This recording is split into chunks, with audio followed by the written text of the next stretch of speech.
Io ci lavoro dentro e vediamo adesso cosa succederà.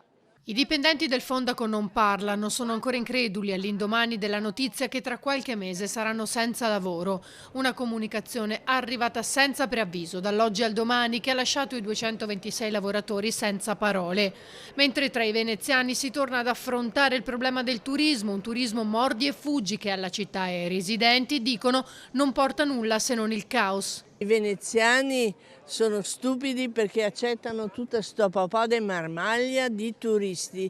Sotto da me dove abita ci saranno 3 o 4 appartamenti e il minimo sono 18 persone. Ah, guarda, sono stufa dei turisti. Mi dispiace perché non so se a questo subentrerà qualcosa di utile per l'occupazione a Venezia, per l'economia di Venezia.